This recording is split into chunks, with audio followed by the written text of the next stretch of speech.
श्लोक राजमाता अहिल्या देवी होलकर की वंशज ही है और ये और सौभाग्य का विषय है कि जिस रानी की हम खोज कर रहे थे ये आदर्श राजशासिका थी।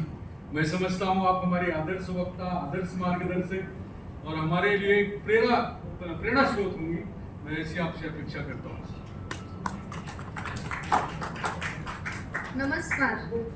नमस्कार, सभी का स्वागत है जो आप सभी लोग अहिल्या देवी होलकर की 299वीं जयंती के अवसर पर एकत्रित हुए हैं। अहिल्या देवी होलकर केवल एक रानी नहीं थी, बल्कि एक दूरदर्शी नेता, दयालु शासक और सामाजिक सुधारों की प्रबल समर्थक थी। उनकी प्रेरणादायी विरासत आज सदियों बाद भी हमें प्रेरणा देती है। मेरा नाम सृष्टि सुरेश काळे है और इस असाधारण महिला अहिल्या देवी होलकर और उनके मार्गदर्शक मल्हारराव होलकर को नमन करने की मुझे संधि मिली, यह मेरे लिए सम्मान की बात है। अहिल्या देवी होलकर का जन्म 1725 में महाराष्ट्र के सोंडी गांव में मानकोजी शिंदे और सुशीलाबाई के परिवार में हुआ। उनका विवाह मल्हारराव होलकर के पुत्र खंडेराव होलकर के साथ हुआ।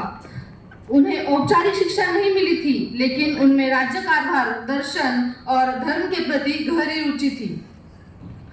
अपनी बुद्धिमत्ता और दृढ़ संकल्प के आधार पर वह आगे बढ़ी और अपने पति की मृत्यु के बाद उन्होंने मालवा की रानी बनी। जनहित के लिए अहिल्या देवी ने संपूर्ण भारत में कई नदी घाट और मंदिरों की स्थापना की। हिंदू धर्म के रक्षा के लिए देवों के देव महादेव, उनके 12 ज्योतिर्लिंगों का भी उन्होंने जीर्णोद्धार किया। अहिल्या देवी होलकर का शासनकाल शांति, समृद्धि और सांस्कृतिक पुनरुत्थान का स्वर्ग युग था।